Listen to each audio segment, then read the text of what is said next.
오라버니들 안녕하세요. 오늘은 남자가 금딸해야 하는 결정적인 이유에 대해 말씀드릴게요. 본래 남자의 기 능력은 나이가 들수록 점점 떨어지기 마련입니다. 그런데 최근 이상한 일이 벌어지고 있어요. 세계 곳곳에서 10대, 20대 젊은 층의 기부전이 40대 남성보다 더 많이 나타나고 있는 겁니다. 2000년대 초반에만 해도 젊은 남성의 기부전 비율은 25%로 거의 없다시피 했어요. 반면 2012년 스위스 조사를 보면 1824세 남성의 기부전 비율이 무려 30%에 달했습니다. 전형적인 케이스는 아침 기도되고 자기 이완할 때도 문제가 없는데 실제 여성과 관계를 가지려고 하면 꽃무룩하는 경우였어요. 한국의 경우는 젊은 남성의 기부전 유병률 자료를 찾지 못했지만 추세는 거의 비슷할 것으로 짐작됩니다. 이거 정말 이상한 일 아닌가요? 신체적으로 최고조에 이른 10대, 20대 남성들이 왜 이렇게 기가 안 되어서 고생하는 걸까요? 최근 들어서야 이 문제에 대해 뜻밖의 원인이 밝혀지고 있는데요. 결론부터 말하면 문제는 야동이었습니다. 다운로드가 필요 없고 스트리밍으로 야동을 볼 수 있는 사이트는 2009년에 처음 나타났어요. 놀랍게도 젊은 층의 기부전이 급증하기 시작한 시기와 거의 일치하죠. 야동 스트리밍 사이트의 특징이 뭔지 아세요? 바로 새로운 여성의 나체를 끝없이 볼 수 있게 해준다는 점입니다. 인간만이 아니라 모든 수컷 동물에게 새로운 이성의 등장은 곧 새로운 번식 기회를 의미해요. 그래서 방금 전까지 교미를 했더라도 새로운 상대가 나타나면 또 성적으로 흥분할 수 있습니다. 쥐나 양을 대상으로 실험했을 때 새로운 암컷을 계속 제공하면 수컷은 탈진할 때까지 계속 교미하는 모습을 관찰할 수 있어요. 이것을 쿨리지 효과라고 합니다. 이 그래프는 16명의 호주 남성을 대상으로 성적, 흥분도를 조사한 자료인데요. 중간에 그래프가 치솟는 부분이 바로 새로운 성적 자극을 보여줬을 때입니다. 야동은 새로운 여성을 클릭 한 번, 스크롤 한 번만으로 끝없이 보여주기 때문에 일반적으로는 불가능한 강렬한 시각적 자극을 제공하죠. 문제는 이때 남자의 뇌가 한 가지 치명적인 착각을 한다는 거예요. 와, 여자가 이렇게 많다니. 여자들이 나한테 줄을 서는구나. 현실은 전혀 그렇지 않은데도 수만 명의 여성이 알몸으로 나의 간택만을 기다리는 상황이 계속되고 있다고 믿어버리는 거죠. 게다가 남자들은 야동을 볼 때 그냥 보는 것이 아니라 가장 자극적인 대상과 장면을 찾으려고 쉴 새 없이 빨리 감기를 합니다. 현실의 여성이 아무리 섹시해봐야 이런 비현실적인 자극 수준을 따라잡을 수는 없어요. 이런 일이 반복되면 어떤 결과가 나타날까요? 뇌는 계속되는 심한 자극에 무뎌져서 평범한 자극으로는 흥분할 수 없게 됩니다. 야동과 결합된 자기이완이 기부전을 일으키는 거예요. 실제 임상 사례들을 보면 상대 여성을 진심으로 사랑하고 만족스러운 관계를 갖고 싶은데도 뇌가 반응해주지 않게 된다고 합니다. 캐나다의 한 조사에 따르면 남성이 처음 야동을 접하는 연령은 평균 10세라고 해요. 10대, 20대 기부전이 이렇게 가파르게 급증한 것도 이상한 일이 아닌 셈이죠.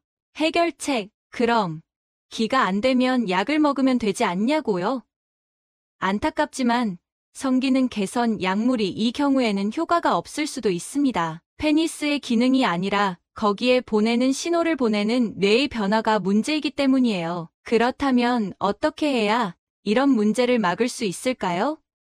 한마디로 말하면 뇌가 현실을 깨우치게 해줘야 합니다. 새로운 매력적인 이성이 끝없이 공급되는 이 상황은 현실이 아니라는 걸 알려줘야 하죠. 뇌는 말을 알아듣지 못하므로 이런 분들이 택할 수 있는 방법은 단 한 가지, 금딸뿐입니다. 정확하게 말하면 자기이완의 행위가 아닌 야동을 보는 것을 중단해야 해요. 처음에는 좀 힘들겠지만 우리 뇌는 유연하기 때문에 새로운 상황에 금방 적응합니다. 이미 기부전이 심한 상태라면 45개월은 야동 완전히 끊어야 회복 효과가 나타난다고 해요. 증상이 심하지 않다면 그보다 빨리 효과를 느끼실 거고요. 실제로 성욕 부족으로 병원을 찾은 환자가 8개월 동안 야동을 끊은 후 성공적으로 만족감과 정을 경험한 임상 사례가 있습니다. 활용법, 사실 야동을 단칼에 끊는다는 것이 생각만큼 쉬운 일은 아닙니다. 혹시 완전히 끊기 어려우시다면 한 가지 방법을 알려드릴게요. 아무 이유 없이 야동을 보고 자기위안을 하지 마시고 뭔가 생산적인 활동을 한 다음에 그 보상으로 해보세요. 성적 흥분과 만족감이 주는 좋은 느낌을 주로 도파민이라는 신경전달 물질에서 나오는데요. 도파민은 원래 어떤 일을 잘 해냈을 때 그 보상으로 성취감과 기쁨을 주는 역할을 합니다. 아무 노력 없이 계속 도파민 자극을 주는 행위는 중독으로 이어져서 일상이 우울하고 무감각해지기 쉬워요. 그러므로 도파민의 기분 좋은 느낌을 자연스러운 원래 용도인 성취의 기쁨을 만들어내는 데 써보자는 거죠. 예를 들어 하루 20페이지씩 책을 읽기로 결심했다면 일주일간 매일 20페이지씩 140페이지를 읽고 그 보상으로 나에게 자기위안을 선물하는 거예요. 이렇게 이유를 만들어 두면 무작정 참는 것보다 야동 보는 걸 줄이기 훨씬 쉽습니다. 단 이때도 너무 자극적이거나 하드코어한 취향의 영상은 피하는 것이 좋겠죠. 돈도 안 들고 기분도 좋고 자기계발도 하고 야동 보는 것도 줄일 수 있으니 정말 유익한 방법이죠. 당연한 일이지만 이미 금딸리 효능을 깨달은 사람들아 있습니다. 해외에선 많은 남성이 자발적으로 야동과 자기위안을 끊기 시작했죠. 이것을 노팹 운동이라고 부릅니다. 흥미롭게도 노팹을 실천한 사람들의 후기를 보면 기력만 좋아지는 게 아니라 집중력, 기억력, 자신감, 말솜씨 등 전반적인 능력이 개선된다는 이야기가 많아요. 심지어 얼굴이 잘생겨지고 인기가 많아진다는 설까지 있죠. 정말 그런 효과가 있는 걸까요? 직접 해보지 않고는 모르는 일이죠. 2015년 노팹 운동 커뮤니티의 참여자 수는 무려 15만 명이 넘었다고 합니다. 그렇다고 너무 우울해하실 필요는 없어요. 자기위안 자체는 문제가 없답니다. 야동을 보면서 하는 게 문제인 거죠. 여자와 야동, 이 영상을 보면서 이런 질문을 하는 분들 계실 거예요. 여자도 자기위안할 때 야동을 많이 보면 문제가 생기나요? 그래서 미리 찾아봤답니다. 정말 여자에게도 영향을 끼치는지 말이죠. 우선 짚고 넘어가야 할 사실은 애초에 여성들은 자기위안할 때 야동을 많이 소비하지 않는다는 거예요. 버지니아 커먼웰스 대학 제니퍼 존슨 박사 연구팀이 여성 706명을 대상으로 실시한 설문에 의하면 야동을 한 번이라도 본 적 있는 여성은 약 83%, 그 중에서도 자기위안할 때 야동을 본다고 답한 여성은 약 43.5%였거든요. 아주 적은 수치지만 자기위안하면서 야동을 보는 소수의 여성에게도 두 가지 문제가 발생한다는 사실이 발견됐어요. 문제 1, 잠자리할 때 몸매에 대한 불안감이 커진다. 야동 속 여성의 몸은 결코 일반적이지 않아요. 평범한 여성의 몸과는 거리가 있죠. 야동을 통해 본 여성의 몸매와 자신의 몸매가 다르니 자신감을 잃고 잠자리할 때 몸매에 자꾸 신경을 쓰게 돼요. 잠자리할 때 몸매를 신경 쓰는 여성은 잠자리 만족도가 낮다는 연구도 이미 소에게 드린 적이 있죠. 문제 2, 잠자리에 대한 잘못된 인식이 생긴다. 야동에 나오는 여성은 대개 수동적이고 폭력적인 상황이 많아요. 이러한 상황의 가장 큰 특징은 서로 포옹하고 키스하는 등 연인 간의 친밀감 높은 애정행위가 전혀 존재하지 않는다는 사실이에요. 결국 야동 속 잠자리에 익숙해질수록 그것이 일반적이라고 여기게 되고 스킨십에 실제로 소홀해집니다. 실제로 야동을 통해 반복적으로 잘못된 성관계에 노출되면 나도 모르게 야동 속 잘못된 행위를 따라하게 된다는 섹스 각본 이론도 있거든요. 경우가 현저히 낮긴 하지만 야동을 보면서 자기위안을 너무 많이 하는 여성은 실제로 잠자리할 때 많은 문제를 겪게 돼요. 그러니까 남자만큼이나 여자도 야동을 보면서 자기위안하는 행위는 줄이는 필요해 보이네요. 지금까지 남자가 금딸해야 하는 결정적인 이유에 대해 말씀드렸어요. 이제 오늘의 다음 콘텐츠로 넘어가겠습니다. 대부분의 남자들은 성욕이 강합니다. 그렇다면 여자들은 어떨까요? 여자들 중에서도 유난히 성욕이 강한 사람들이 있습니다. 대체적으로 이런 사람들은 작은 신체적 자극에 크게 반응하며 촉각이 예민한 경향이 있고 성취욕이 강하면서 에너지가 왕성한 편입니다. 이런 여자들은 평상시에는 자신의 욕구를 참고 감추고 있지만 애인을 만나게 되면 그동안 참았던 욕구가 폭발하기도 합니다. 이럴 경우 상대방이 평범한 욕구를 가지고 있다면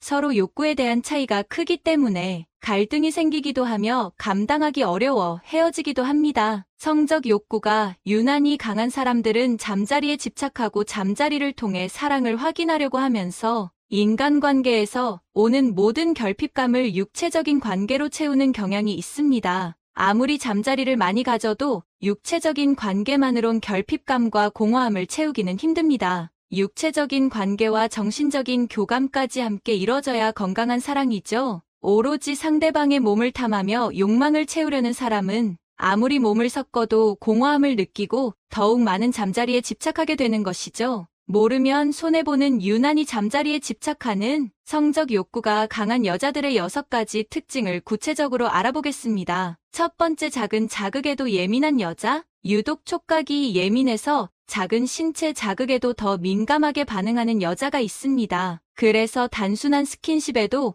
몸을 움찔거리며 반응하거나 작은 터치에 과한 리액션을 하기도 하죠. 그만큼 작은 신체의 자극도 예민하게 더 잘 받아들이기 때문인데요. 이런 사람들은 강한 성적 욕구를 숨기고 있습니다. 남자들이 성적 자극을 받으면 방망이가 커지게 되는데 여자들도 똑같이 성적 자극을 받거나 흥분하면 그곳에 혈류가 모이면서 팽창하고 부풀어 오르게 됩니다. 예민하다는 것은 이 속도가 빨라 전이 과정이 짧아도 되며 쉽고 빠르게 느낄 수 있다는 것이죠. 남자들 입장에서는 진도를 빠르게 나가고 싶은 욕망이 앞서죠. 하지만 여자가 준비가 안 된다면 고통만 따르게 되고 상대방의 원망과 질책을 받을 수 있습니다. 그러나 촉각이 예민한 여자들은 빠르게 느낄 수 있어서 언제나 잠자리 만족도가 높기 때문에 강한 욕구를 감추고 있을 가능성이 높습니다. 주변의 작은 스킨십에도 놀라거나 움찔하는 사람이 있는지 한번 살펴보세요. 두 번째, 남성 호르몬이 많고 경쟁심이 강한 여자. 간단한 내기나 스포츠를 해도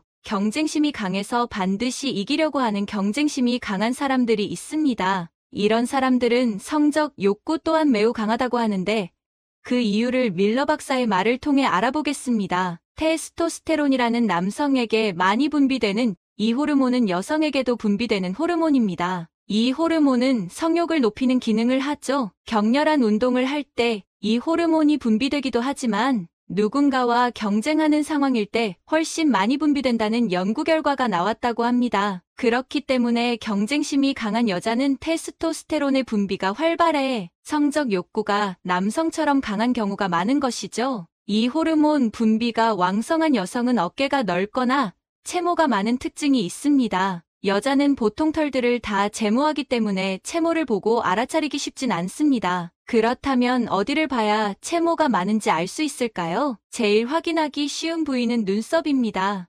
눈썹도 화장을 하고 정리를 하긴 하지만 기본적으로 송충이 눈썹이라고 부르는 것처럼 눈썹이 많고 진하면 성적 욕구가 강할 가능성이 높습니다. 그리고 남성 호르몬인 테스토스테론은 근육량과 골격량에 영향을 미치게 되어 있습니다. 조금만 운동을 해도 근육이 쉽게 만들어지게 되죠. 운동을 별로 안 해도 기본적으로 어깨가 넓거나 골격이 크다면 여성인데도 남성 호르몬이 많이 분비되는 것을 알 수 있습니다. 여러분 주변에 경쟁심이 강하고 눈썹이 진하거나 어깨가 넓은 여성이 있다면 유심히 살펴보세요. 세 번째, 성큼성큼 걷는 여자. 스코틀랜드 대학의 연구에 따르면 여자의 걸음걸이를 보고 욕구가 강한지 아닌지 구별할 수 있다고 합니다. 성적 욕구가 강한 여자들은 성큼성큼 힘차게 걷는 경향이 있고 척추의 움직임이 많다고 합니다. 그것은 바로 골반 때문인데요. 골반 주변의 근육이 튼튼할수록 만족감을 느끼기 쉽다고 합니다. 그래서 골반 주변이 튼튼하면 척추의 움직임도 많고 성큼성큼 힘차게 걷게 되는 것이죠. 욕구가 강한 여자는 골반 근육이 자유롭게 움직여 힘차게 걸을 확률도 높아지는 것입니다. 골반이 크면 애 잘 낳겠다는 소리가 괜히 나온 것이 아니죠. 힘없이 소심하게 걷는 분이라면 자신의 골반 상태가 어떤지 한 번쯤 점검해 보시는 것도 좋겠습니다. 잠자리뿐만 아니라 일상 속의 건강에도 나쁜 영향을 줄 수 있으니까요. 네 번째, 지나치게 의존하고 애착이 강한 여자. 집착이 심하고 애착이 강한 여자는 사람을 대할 때나 연애할 때 연인의 기분과 행동이 조금만 변해도 매우 민감한 반응을 보입니다. 애인이 싫어하고 거절할까봐 생각과 감정을 솔직하게 전달하지 못하고 숨기는 경우가 많죠. 이런 애착을 가진 여자의 잠자리는 어떨까요? 남들보다 더 자주 하고 잠자리를 하고자 하는 적극성도 크다고 합니다. 잠자리를 상대방과 더 가까워지기 위한 수단으로 생각하고 특히 연인과의 관계가 불안정하다고 느낄 때 의식적으로 잠자리를 가지기도 합니다. 자신의 불안한 감정을 가장 밀접한 스킨십인 잠자리를 통해 해소하고 상대방과 더 끈끈한 사이가 되려고 하는 것이죠. 그리고 이런 여자들은 거절을 잘 못합니다. 자신이 별로 내키지 않아도 상대방이 싫어하고 떠나게 될까봐 거절하지 못하고 마음에 없는 잠자리를 가지기도 하죠. 보통 이런 유형의 여자가 나쁜 남자를 만나면 항상 피해보면서도 계속 끌려다니기도 합니다. 여러분도 주변에 거절을 잘 못하는 사람이 있나요? 5번째, 자기애가 강한 여자. 자기애가 강한 사람은 쉽게 말해서 자신이 다른 사람들에 비해 잘났다고 여기는 사람입니다. 자기애가 강한 사람은 자신감이 넘치고 다른 이성들도 자신을 좋아한다고 여기기 때문에 자신감 있게 이성에게 접근하곤 하죠. 이런 사람들은 자신이 얼마나 매력적인 존재인지 아주 잘 알고 있을 뿐 아니라 한 사람의 사랑만으로는 부족하다고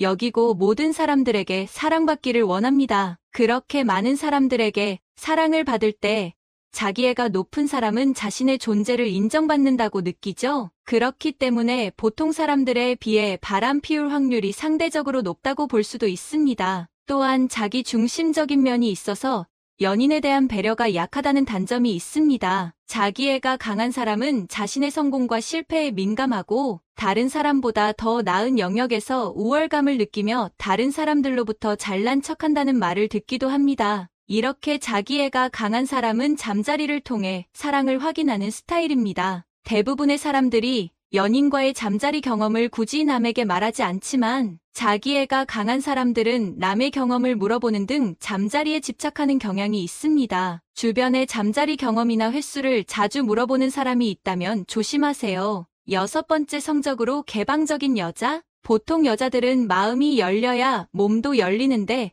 스킨십과 감정을 분리해서 생각하는 사람도 있습니다. 이런 유형의 사람은 바람기가 높다는 연구 결과도 있죠.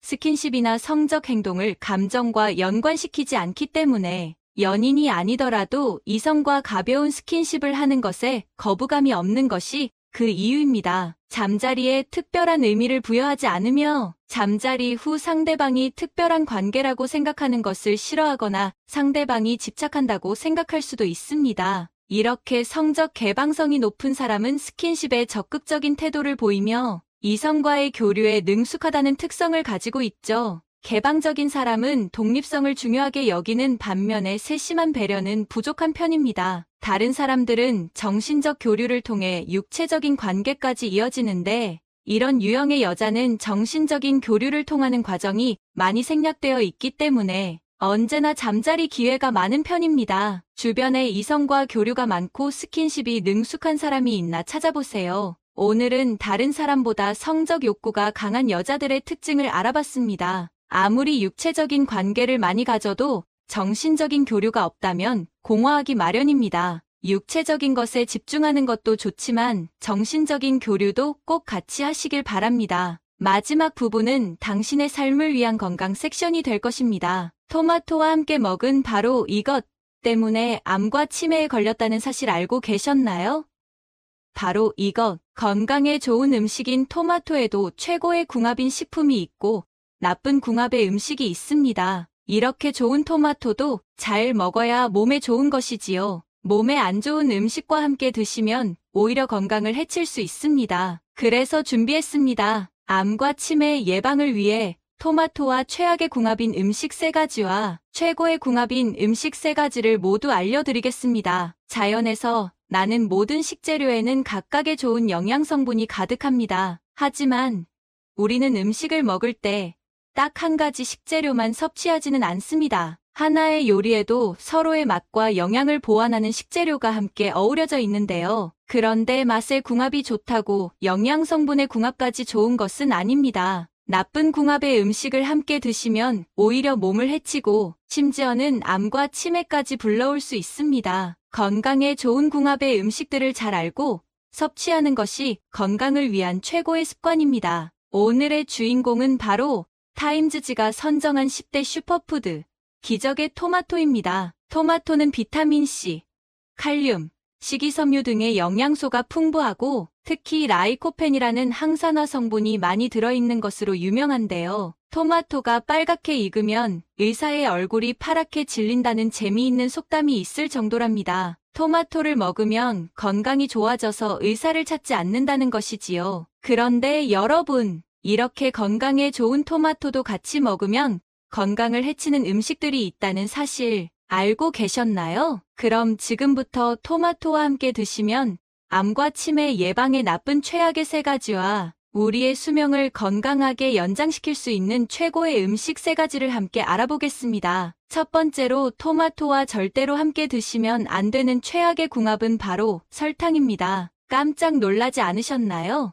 여름철 날이 더울 때 토마토에 설탕을 가득 뿌리고 얼음을 넣어 달달하게 드시기도 하고 아예 설탕에 절여 드시기도 하는데요. 여러분, 설탕과 토마토는 최악의 궁합입니다. 바로 설탕이 토마토의 영양 성분을 파괴하기 때문인데요. 건강을 위해 챙겨 드셨지만 설탕을 뿌려 드시면 전혀 소용이 없게 될 수 있는 것이지요. 우리가 음식을 먹게 되면 체내에서 설탕이 분해될 때 비타민 B가 사용되는데요. 이렇게 설탕을 뿌려 드시면 설탕을 분해하기 위해 토마토 속에 비타민 B를 사용하기 때문에 우리 몸속에 흡수되는 양이 줄어드는 것이지요. 게다가 설탕의 섭취로 혈당이 상승되니 더 큰 문제입니다. 설탕이 몸에 좋지 않다는 것은 모두들 잘 알고 계시지요. 물론 설탕 솔솔 뿌린 토마토를 한두 번 드시는 것은 문제되지 않습니다. 하지만 우리의 식단은 딱 하나의 음식만이 아니라 전체적인 큰 그림에서 보셔야 합니다. 평소에 정제된 탄수화물과 당을 올리는 식사를 하고 거기에 설탕 가득한 음식을 디저트로 드시는 것이 문제인 것이지요. 실제로 식약처에서 우리 국민들의 당류 섭취량을 분석한 자료에 따르면 일반 식사에서 이미 기준치를 초과했고 달달한 디저트를 드시는 습관 때문에 매년 당류 섭취량은 심각하게 증가하고 있습니다. 이렇게 설탕 가득한 음식을 자주 드시면 기억력의 중추인 해마를 위축시켜 혈관성 치매의 위험을 높이고 후천성 당뇨병을 넘어 암의 위험을 높이게 되는 것이지요. 건강을 위해서 오늘부터 꼭 설탕 섭취를 줄여주셔야 합니다. 그럼 우리는 토마토를 어떻게 먹어야 할까요? 조금 이상하지 않으신가요? 설탕과 소금 모두 건강에 나쁘니 줄여야 한다고 알고 계실 텐데요. 물론 많이 드시면 안 좋지만 토마토는 소금과 드시면 좋습니다. 특히 토마토에는 콜라겐 생성에 필수적이고 암과 싸워주는 비타민C가 매우 풍부한데요. 건강을 지켜줄 뿐만 아니라 피부를 건강하고 젊게 유지시켜줍니다. 그런데 문제는 바로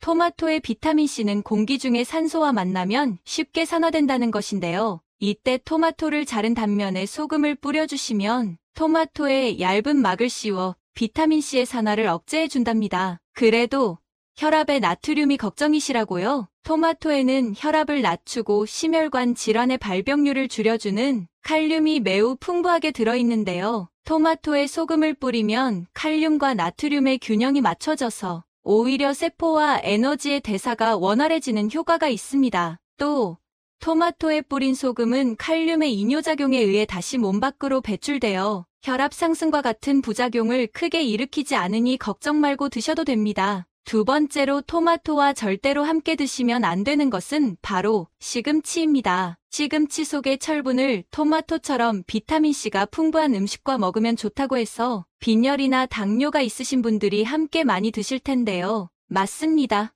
하지만 신장이 약하신 분들께는 특히 좋지 않은 궁합입니다. 문제는 바로 옥살산염, 수산염 때문입니다. 토마토는 체내에 칼슘을 축적시키기 때문에 옥살산염이라는 물질이 풍부하게 들어있는데요. 그런데 사실 옥살산염 하면 가장 유명한 식품이 바로 시금치입니다. 이름은 잘 몰라도 시금치는 반드시 끓는 물에 데쳐서 드셔야 한다는 것은 잘 알고 계실 텐데요. 옥살산염이 혈액 속의 칼슘과 결합하면 작고 뾰족한 결정 모양으로 체내에 쌓여 결석을 만들게 됩니다. 근육통, 근력 저하는 물론 신장결석과 신장암을 유발하게 되지요. 이 옥살산염은 데치거나 끓여주시면 효과적으로 제거해 주실 수 있으니 신장이 약한 분들은 꼭 토마토와 시금치를 끓는 물에 데치거나 익혀서 드셔야 합니다. 그런데 여기서 집중! 토마토와 시금치를 같이 드시면 안 되는 더 큰 이유가 있습니다. 바로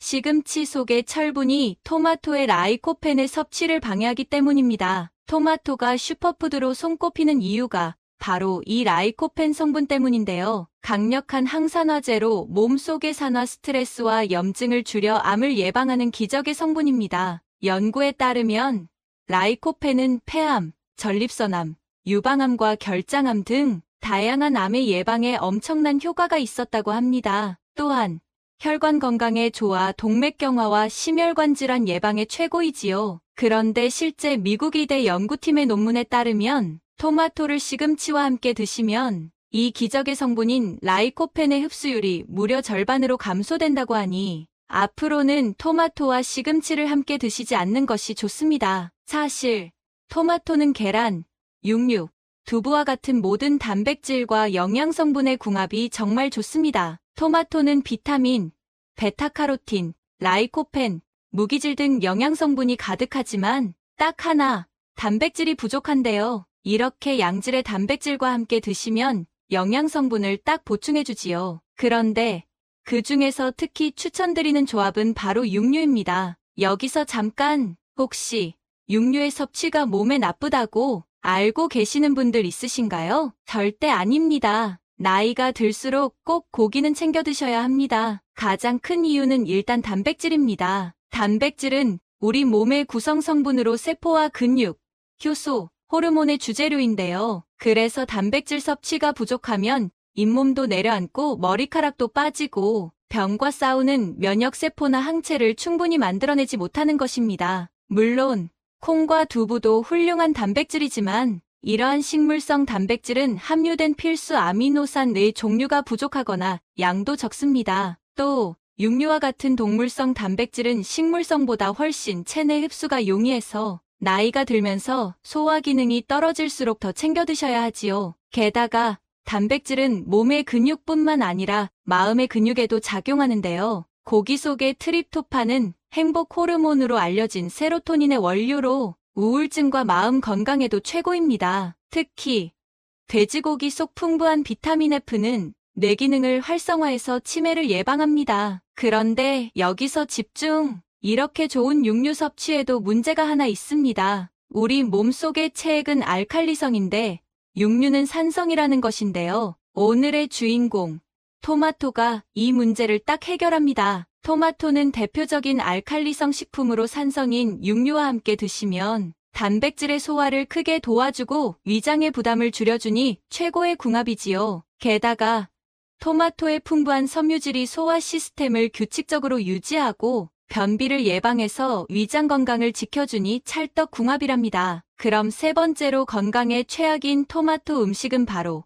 가공식품인 토마토 케첩입니다. 케첩은 가장 쉽게 접할 수 있는 소스로 튀김이나 가공식품과 함께 곁들여 드시는데요. 이 음식들 자체도 문제지만 케첩도 큰 문제입니다. 케첩 한 스푼에는 설탕이 약 4 정도 들어있고 이는 시중에 파는 초콜릿 과자보다 더 많은 양입니다. 이뿐만이 아닙니다. 실제로 케첩의 영양성분을 살펴보면 액상과당, 소금, 합성착색료, 향신료 등 수많은 감미료와 식품 첨가물이 들어있습니다. 케첩이 다른 소스들에 비해 토마토가 들어있으니 건강하다고 알고 있는 분들도 계시는데요. 케첩 속의 토마토는 가공 과정과 각종 첨가물들로 인해 이미 영양성분이 모두 파괴된 상태랍니다. 토마토는 생으로 드실 때보다 익혀 드시면 체내 흡수율을 훨씬 높일 수 있는데요. 열을 가하면 토마토의 세포벽이 파괴되어 항산화 성분인 라이코펜이 쉽게 용해되기 때문이지요. 그런데 여기서 집중!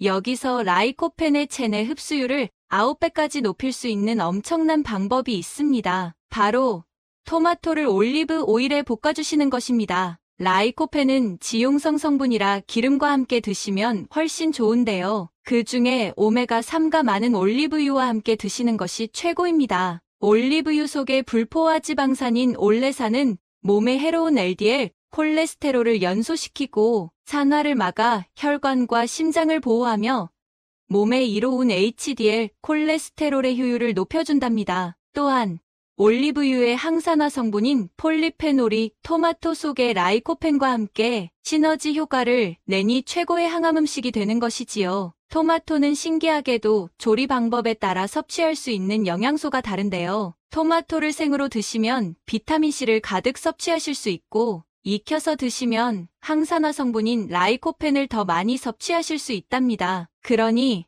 생토마토 샐러드에 올리브유를 뿌려 드셔도 좋고, 토마토를 익히실 때는 꼭 올리브유를 사용해 주셔야 합니다. 지금까지 토마토와 함께 드시면 최악의 궁합인 음식 3가지와 최고의 궁합인 음식 3가지를 모두 알아보았는데요. 마지막으로 함께 정리해 볼까요? 토마토는 설탕과 드시지 말고 대신 소금과 함께 드셔야 해요. 옥살산염이 많은 시금치와 드시기보다는 단백질 가득한 육류와 드시면 좋습니다. 그리고 토마토 케첩이 아니라 올리브유와 함께 드셔야 해요. 어떠신가요? 몸에 좋은 토마토 좋은 궁합의 음식과 함께 잘 조리해서 드셔서 여러분들의 건강을 지키셨으면 좋겠습니다. 긴 시간 함께 해주셔서 정말 감사합니다.